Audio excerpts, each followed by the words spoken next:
Thank you. Further witnesses in opposition, name and organization and position only, please. Catherine Williams with the American Civil Liberties Union of California in strong opposition. Shannon Smith Crowley, representing the American Congress of Obstetricians and Gynecologists in California. We oppose and we ask for your no vote. Chair and members, Kathy Mossberg, representing the California Family Health Council, also in opposition. Thank you. Seeing no further witnesses in opposition, questions or comments from the committee? Mr. Chavez. I have a question of the bill, maker of the bill. If I heard you right, you're making a constitutional legal argument, not a discussion of abortion. Is that correct? It is. It is correct. I'm making a constitutional legal argument, and it was even supported by the opposition. If you look at the opposition's comments that they made about having a right to choose, they have a right to choose just like the faith community has a right to choose, regardless of what side of the issue that you are on, whether you support, you're pro-life or you're pro-choice. Everybody's ideology under our Constitution shall be considered, and everybody's belief shall be considered. And you shouldn't deny one person's civil rights over another person's rights or another organization's rights just based on the fact of your personal opinion of an issue. That's what makes America great. So the argument before you is a violation of the Constitution and a violation of the federal Hyde-Weldon Amendment that jeopardizes a tremendous amount of money because the federal government says you shall not discriminate against a Pastor Jack Hibbs and their belief system in not funding abortion rights. This is a 40-year-old law that was just recently reinterpreted by one individual that's unelected. So this law has been, if she's reinterpreting this law just recently over last summer, then it's been wrongly reinterpreted for the last 40 years. But I submit to you that it's been rightly interpreted, and if the legislative body chooses to change this and make abortions an essential service, then pass that law. Don't let unelected bureaucrats that aren't accountable to the people that we represent make decisions for us when the intent of the law has been in place for 40 years. Yeah, that's what I thought it was. It was a legal discussion. My question then is, why are you before a health committee, not judish? Why is it here? I'm sure this bill will be doubly referred if it gets out of this committee. Okay, thank you. Move the bill. Thank you. Thank you. Ms. Waldron. Thank you, Mr. Chair. Just two questions for clarification, and then I'll have a comment. So California exempts certain religious employers from requirements to include contraception. Yes. But this exemption does not exist for abortion. Yes. So that's kind of a... That is correct. Yeah, that's kind of a weird twist there. And then you had mentioned that California could lose tens of billions in federal health care dollars because of this violation. Can you expand on that a little bit? So, yeah, absolutely. I'll have this attorney, I'll have Mr. Maddox respond. He's an attorney from Washington, D.C. So the Weldon Amendment, which is the key piece of law that's at issue here and was not even mentioned by the opposition and has never been explained by DMHC or even in your packet that you received. That's the key piece of information here. It's been in effect for 10 years, or 9 years, I think. It's a federal law that says if you receive funds, states that receive funds under the Weldon Amendment are prohibited from discriminating against an insurance plan that does not include abortion coverage. What DMHC did was to say, we're not going to allow insurance plans to exist that don't include insurance, that don't include abortion coverage. That's clear discrimination in violation of the Weldon Amendment. We have complaints pending in the HHS Office of Civil Rights in San Francisco looking into DMHC here. And what that highlights is that you have a bureaucrat in DMHC who's made a decision that potentially could take away billions of dollars from California programs, and is not even explaining how they're even how they even think this possibly complies with the Weldon Amendment. That's a decision that should not be left up to an agency like that. If someone is going to make such a decision and challenge the federal government in that way, that should at least be made with the signature of the governor on it and with action from the legislature. May we have time to respond? Well, typically, how the rules of the committee work is if you're asked a question, so anyone up here at the committee is free to ask you a question during the course of their comments. So I think Ms. Waldron at this time is directing the question that way. If you'd like to, Ms. Waldron, if you'd like them to respond, you may ask. If anyone else on the committee would, when it's their turn, they can ask too. Well, I could hear your response, and I probably have other questions. So, Are you? if you'd like to respond, Thank you very much. There are several issues. The first issue was their argument that this is discriminating against religious entities. The Knox-Keene Act only governs insurance plans, and those are the only plans that the DMHC regulates, and no insurance plans have complained about this. This does not touch religious entities at all, number one. Number two, they continually refer to the Weldon Amendment, which is a federal amendment. Only the federal government can enforce the Weldon Amendment, and it has never been enforced by either Republican or Democratic administrations. Number one. Number two, it's not directed at secular commercial entities. It's only directed at religious entities. And as I just mentioned, no secular commercial entity, which is what's governed by both DMHC and the Knox-Keene Act, have objected. And number three, California regulators are not discriminating against insurance companies by enforcing Knox-Keene.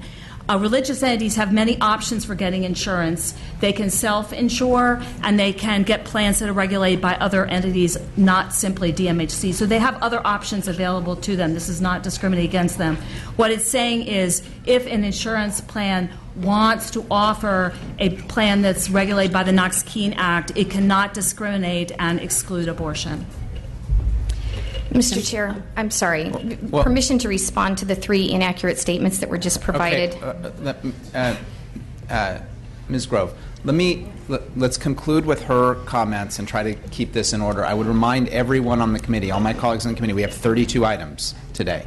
So everyone should get their questions answered and we should proceed. But I just want to remind that in order to proceed in an orderly fashion, let's stick with the rules of the committee that apply to everyone. Ms. Waldron, you may complete your questions. And if anyone else wants to speak, Ms. Grove, you'll have time to close, and in your close, I think that's the appropriate place for you to address those concerns. Thank you. Ms. Waldron. okay. And I appreciate, because it's, we want to get everything out in the open. So if you could respond to those in your close is fine. Because the people who are being discriminated against, what I see, are the people of religious faith. So I just pulled the First Amendment to the U.S. Constitution. It seems to be being trumped by state law in the way we're doing things now, because the First Amendment clearly prohibits the making of any law respecting an establishment of religion or impeding the free exercise thereof. So clearly the Constitution of the federal government should supersede the state. So I will be a yes vote on this. Thank you. Thank you. Any further questions or comments from the committee? Seeing none, Ms. Grove, you may close. So three inaccurate statements that were made by the opposition when she said, number one, that it doesn't affect religious organizations. You just heard from a pastor of a 10,000-member church from Calvary Chapel that shows you how it affects religious organizations. Number two, that this bill or this issue has not been challenged to the federal government. Bill Lockyer challenged on behalf of California this challenge to the federal government, and he lost. So it has been challenged and it has been brought forth. And number three, the expense, pardon me? Self-insurance, and addressing that there's other alternatives out there. It's required to have medical insurance under the Covered California and the Affordable Care Act. And so these churches or faith-based organizations have no place to go if they're going to take money that is tithed and given out of people's pockets to this organization, and then that money is going to be used to fund something that they truly believe is against the full authority of the Bible. It's just as much as an issue for Planned Parenthood or any other organization to have their freedom of right to associate or speech or to act, but as it is for Jack Hibbs and churches across the state to act. Whether you disagree or agree with the issue of life, that's not the issue before you. The issue is to allow them to have their separate associations and their separate freedom of belief without government interference. But this particular issue has government interference putting $40 billion in jeopardy with the state of California for plans that we cover for issues like health and welfare, CalFresh, all of those health and human services issues that the state so vitally protects. I would ask for an aye vote. Thank you.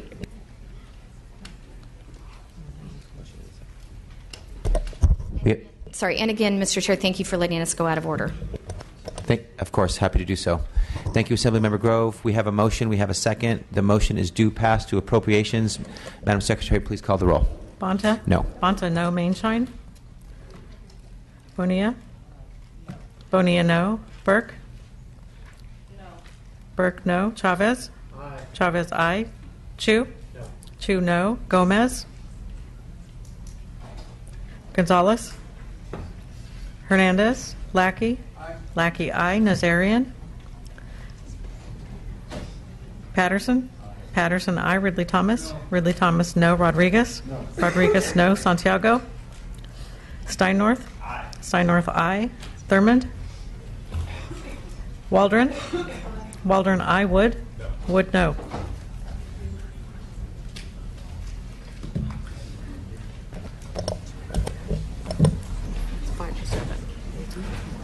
Assemblymember Grove, the count is 5-7. You need 5 more to get out. The bill will be on call. Thank you. If the bill fails, permission for reconsideration? Of course. Thank you.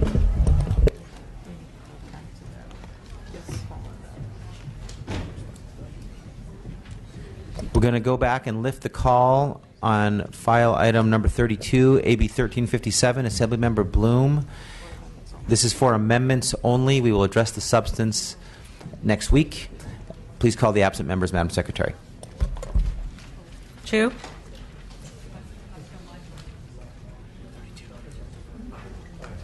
Chu, aye. Gonzalez? Hernandez? Nazarian? Ridley Thomas? Aye. Ridley Thomas, aye. Rodriguez? Santiago? Thurmond? Waldron? Waldron, aye.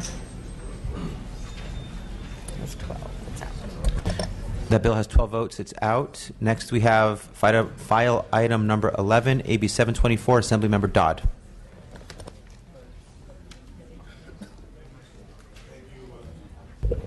Thank you, Mr. Chairman, and also thanks to Assemblymember Gibson for letting me go out of order today. Move the bill. AB 724 is simple and straightforward bill to add district fairs to a list of statutorily defined events. Doing so would place district fairs under the same food safety scheme that currently applies to state and county fairs. Currently, both state and county fairs are defined in the code as community events, and this definition triggers the application. We have a motion. We have a second.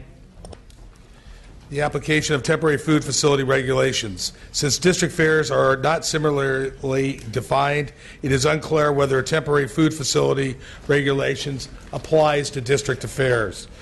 This ambiguity exacerbates regional inconsistencies in enforcement and adds unnecessary burden to event operations.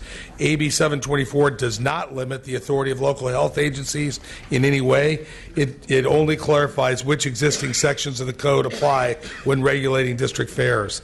California's 52 district fairs outnumber county fairs by more than 2-to-1 in community pillars where they operate. Bringing them under the same regulations which apply to state and county fairs would ease concerns regarding uneven regulation across the state and provide operational security for the future.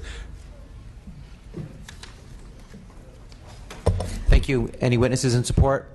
Seeing none. Any witnesses in opposition? Seeing none. Any committee members with questions? Seeing none. We have a motion. Assemblymember Ridley Thomas. Mr. Chair, why wasn't this bill on consent? I'll get back to you, Assemblymember Ridley Thomas. Fantastic question. We have a motion. We have a second. The motion is due pass. Madam Secretary, please. I'll take your last comment as your close, if that's okay, Assemblymember Dodd. Thank you. Madam Secretary, please call the roll. Bonta. Aye. Bonta, aye. Mainshine. Bonilla. Bonilla, aye. Burke. Aye. Burke, aye. Chavez. Bold legislation. Chu. I guess aye. Chu, aye. Gomez. Gonzalez, Hernandez, Lackey, Lackey, I, Nazarian, Patterson, Patterson, I, Ridley Thomas, Ridley Thomas, I, Rodriguez, Santiago, Steinnorth, Steinnorth, I, Thurmond, Waldron, Waldron, I, Wood, Yes. Wood, I.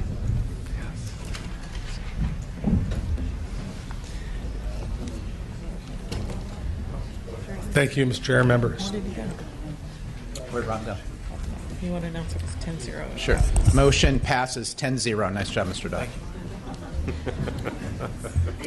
Next is item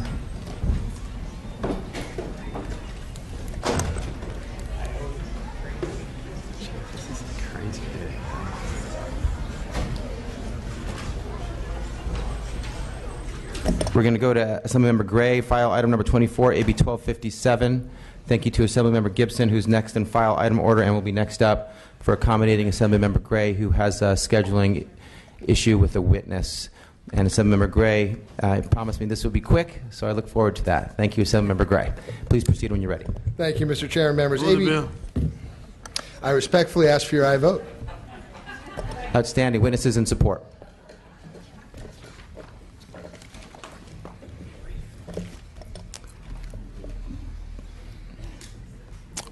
Witnesses in support, please.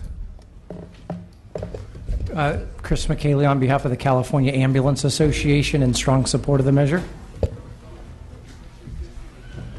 Additional witnesses in support?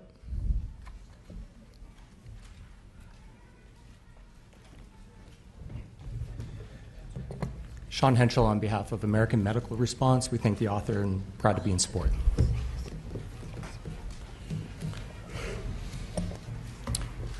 Witnesses in support? Shay Thomas on behalf of Paramedics Plus in support. Good afternoon. I'm Harvey Hall, the chairman of the 9/11 Ambulance Providers Medi-Cal Alliance, and we support this bill. Additional witnesses in support?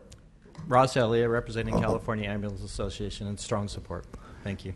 Thank you. Seeing no further witnesses in support, witnesses in opposition? Seeing none, questions from committee members. Assemblymember Ridley Thomas. Just want to acknowledge Mayor Hall of Bakersfield for coming up, and thanks for standing up for this good sense bill. That's why we moved it. You got a good author in Mr. Gray. Additional comments from members?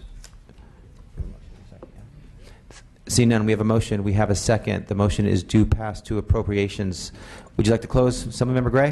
Respectfully ask for your aye vote. Thank you. Excellent close. Madam Secretary, please call the roll. Bonta. Aye. Bonta, I. Mainshine. Mainshine, I. Bonilla. Bonilla, I. Burke. Burke, I. Chavez. Chu. Aye. Chu, I. Gomez. Gonzalez. Hernandez. Lackey. Aye. Lackey, I. Nazarian. Patterson. Patterson, I. Ridley Thomas. Ridley Thomas, I. Rodriguez. Santiago. Steinnorth. Steinnorth, I. Thurmond. Waldron. Waldron, I. Wood. Aye. Wood, I. 11-0. The count is 11-0. Your bill is out. Congratulations, Assemblymember Gray. Thank you, sir. Thank you. Next, we have Assemblymember Gibson. With the committee's appreciation again for your patience, you have two bills up. Item number 7, AB 383. Item number 22, AB 1235. If you don't mind starting with 383 first, please proceed when you're ready. Sure. Thank you very much, Mr. Chair. Good afternoon to members. I would like to start off by accepting the committee's amendments as authored amendments and thank the committee for working to improve this bill. AB 383 seeks to require primary clinics to offer hepatitis C to its patients who at high risk or born between the ages 1945 and 1965, also known as the baby boomers. This is done with the intent of California's law to recommend from the Center for Disease Control Prevention and the United States Prevention Services Task Force. These recommendations come as a result of the landscape where it is estimated over 3 million people across the United States are currently living with hepatitis C, with 600,000 of the people being are Californians. In 2011, Los Angeles County alone reported 8,900 new cases, with African Americans accounting for 19%, while only being 8.4% in the Los Angeles population. On top of this, it has been found that over 50% of the people who have hepatitis C are unaware of their diagnosis and status. Given the millions of lives impacted, whether directly or indirectly, this would also will also allow the individuals to get vital needed services provided. With me today, we have some healthcare advocates and as well as a doctor who will give supporting testimony at this time. Good afternoon, community members. My name is Andres Magana. I'm a community engagement manager at the Las Memorias Project, a nonprofit organization with a focus on health wellness in the Latino LGBT community of Highland Park in Los Angeles. In 2004, alongside 1,500 community members, the Las Memorias Project constructed and dedicated the first publicly funded AIDS monument in the nation. On that day, our organization made a lifelong commitment to promote wellness and prevent illness among Latino populations affected by HIV and AIDS. Today, I come not only representing the membership of our organization, but also representing the thousands of Latino LGBT community members that are in full support of Assembly Gibson's AB 383 hepatitis C legislation. Overall, we know that about 1/3 of all Americans infected with HIV also have hepatitis C, making it just as important of a health concern as HIV is for our community. These co-infections have contributed to more than 15,000 yearly deaths nationwide, and we've been witness to them in our very neighborhoods in Los Angeles. But with Assembly Gibson's leadership, we have the chance to change that. Through AB 333, communities across the state will be more informed and aware of Hep C testing and screening, saving the lives of an estimated 120,000 individuals. AB 333 will not only support prevention efforts, but also help nonprofit organizations like us link patients into care more effectively and before the virus can make any significant damage to the body of our friends and our families. AB 333 is our chance to make health and wellness a priority in our communities. On behalf of the Las Memorias Project and its service population, I urge you to please support AB 333 and help raise awareness and prevention for hepatitis C. Additional witnesses in support. Hi there, Catherine Wazo. I'm a primary care physician here in Northern California. I'm a Hep C treatment specialist. I treat Hep C in the community in 3 different clinics, so I consider myself something of an authority. 3 million is a conservative estimate for Hep C. That's the NHANES data that doesn't include Hep C infected inmates or homeless people. Also, it's been estimated that as many as 75% of people with chronic Hep C currently do not know their status. And the burden of this disease is in the baby boomer population. CDC over a year ago recommended that we do a universal screening for everybody born between 45 and 65. And a very conservative agency, the U.S. Preventative Services Task Force, interestingly, despite their conservatism, followed suit with a grade B recommendation, recommending that all boomers get a universal screening. So the problem is we're still really behind the 8 ball. Patients aren't being aggressively screened or aren't being screened at all. Primary care doctors are busy. So I think that this bill, by passing it, we're going to give a little bit of impetus to essentially do the right thing. Another really strong argument for it, I think, is what it's going to do to our technology. Most organizations have an EMR, an electronic health record, and you have to write some code, and it's not that hard to do it, but there has to be the initiative. This is going to provide the initiative for healthcare organizations to flag those people born between 45 and 65, and that's pretty easy, and then it'll pop up on the provider's screen, and they can go ahead and ask that question. Hey, you haven't been screened yet. Let's do it today. That's what everybody's getting screened, born within this cohort. So obviously, knowing your status is hugely important. I think we owe it to the California taxpayers to make these diagnoses early so we can save money down the line. I can tell you, end-stage liver disease, liver cancer, it's awful to witness, and it is hugely expensive with hospitalizations, liver transplant, and expensive drugs. Yes, expensive drugs in the care of people dying of Hep C liver cirrhosis. Thank you. Additional witnesses in support? Bill Remack, California Hepatitis C Task Force, in strong support. We urge your aye vote. Thank you. Thank you. Good afternoon. Trent Smith on behalf of Quest Diagnostics in support. Connie Arnold on behalf of a friend that has hepatitis C and on behalf of almost being exposed to hepatitis C at Stanford University and getting a notice in the mail that one of the instruments might not have been cleaned. I'm definitely in support of this bill. Thank you. Thank you.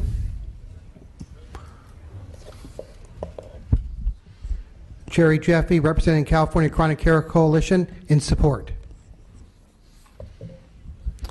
Thank you. Witnesses in opposition? Seeing none. Comments or questions from committee members?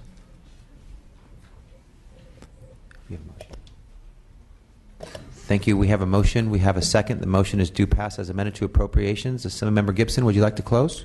We respectfully ask for your aye vote. Thank you. Madam Secretary, please call the roll. Bonta? Aye. Bonta, aye. Mainshine? Aye. Mainshine, aye. Bonilla? Burke? Burke, aye. Chavez?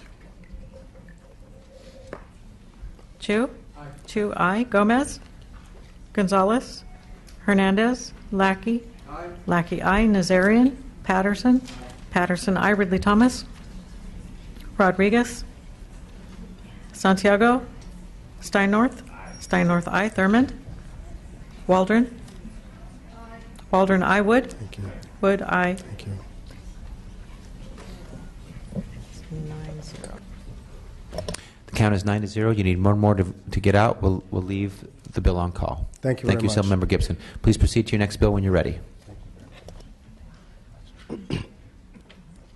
Mr. Chair, I would like to start off by accepting the amendments offered in the analysis as authored amendments and thank the Health Committee staff for working with us to improve this bill. AB 1235 seeks to improve quality of life and save the state long-term care costs by increasing the home upkeep allowance to a fully covered cost of nursing home facility and resident homes.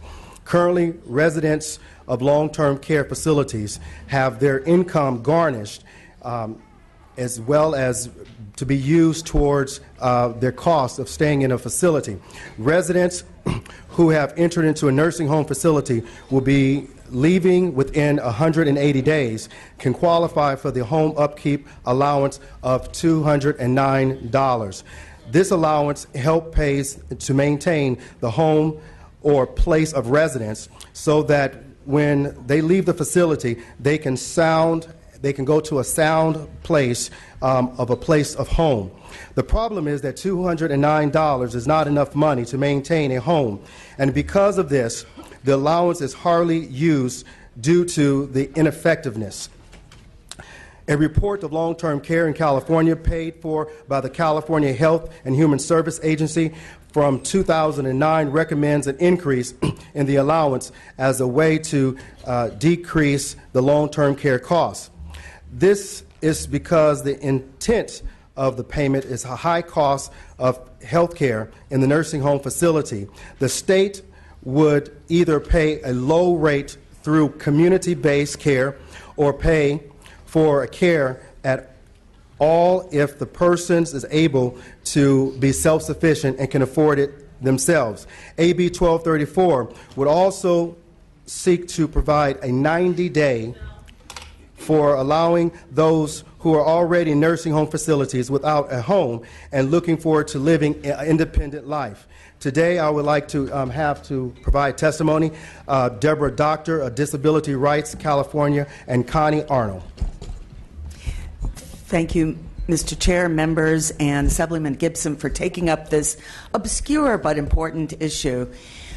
For a slice of people who go into nursing homes who have income other than straight SSI, they're on Medi-Cal in a nursing home because hardly anybody has enough money to pay privately in a nursing home for any length of time. So they may have income of $2,000 or $3,000 a month. These are people who have no spouse or children in their home because they come under a different set of rules.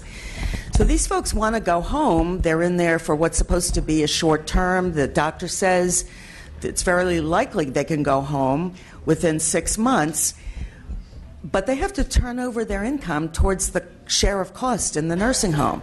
So they have no way to pay their taxes or their mortgage or their rent or any mandatory other fees, and when it comes time for them to leave, they have no home to go to. And every program that works on helping people get out of nursing homes will tell you that the single biggest barrier is finding a place for somebody to live. It's a lot harder to find a new place than it would be for people to keep the place that they want to return to. California has this policy, but as the author says, it's been $209 a month since the 1970s. I don't think $209 a month is enough to maintain anybody's property taxes, even in California. So this is a money saver for the state because people will get out of nursing homes, and some of these folks won't incur any further medical costs or very little because they have income.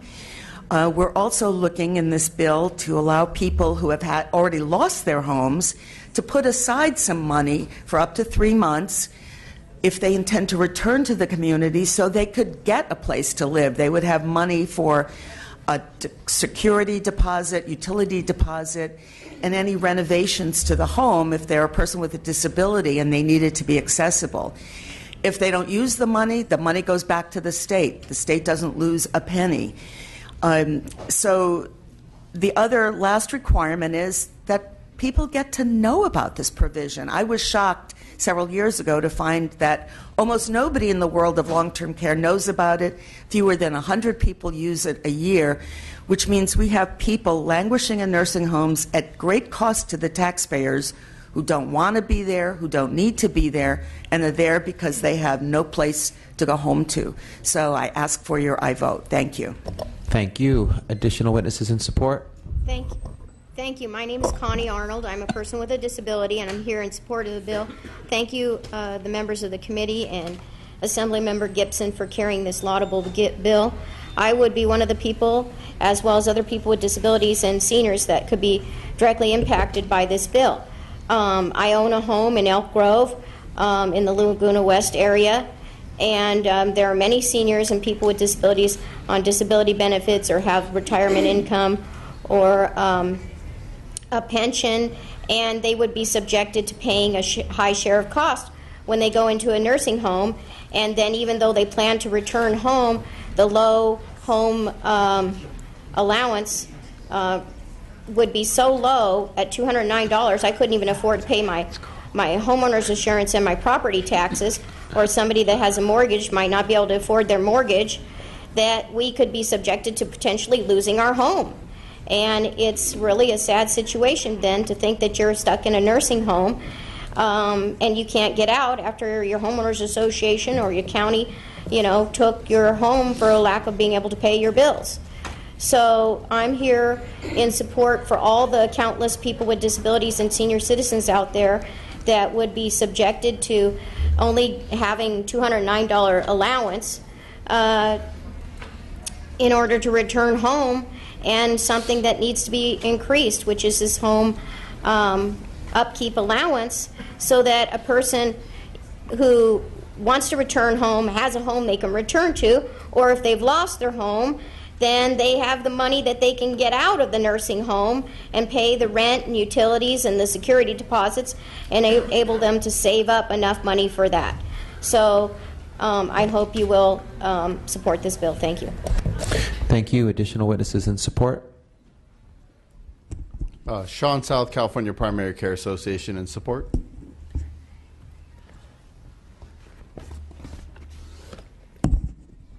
Hello, Christina Boss Hamilton, representing UDW AFSCME Local 3930. We represent IHSS workers here and also in support of this bill. Thank you.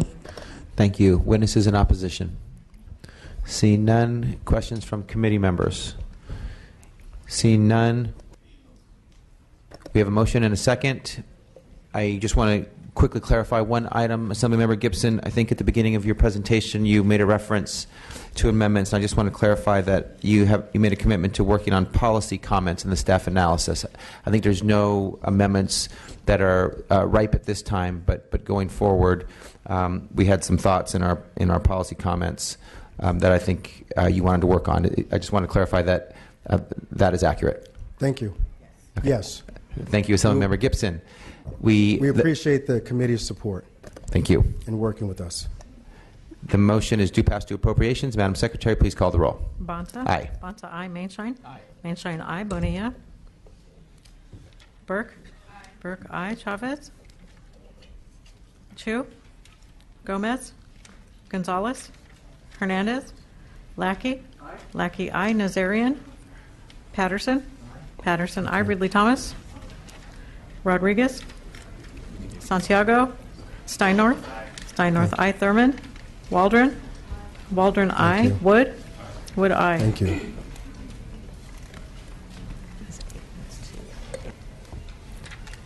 The count is 8-0. You need two more to get out.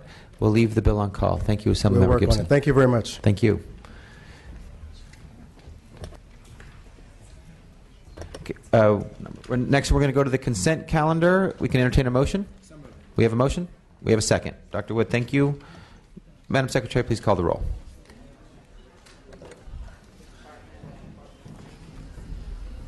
Bonta? Aye. Bonta, aye. Mainshine? Aye. Mainshine, aye. Bonilla? Burke? Burke, aye. Chavez? Chu? Gomez? Gonzalez? Hernandez? Lackey? Lackey, aye. Nazarian?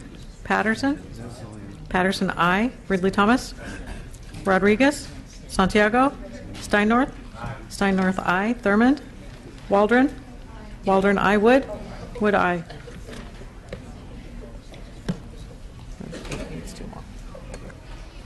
Consent calendar is at 8-0. It needs two more to get out. We'll keep that on call as well. Next, we have item number 14, AB 859, Assemblymember Medina.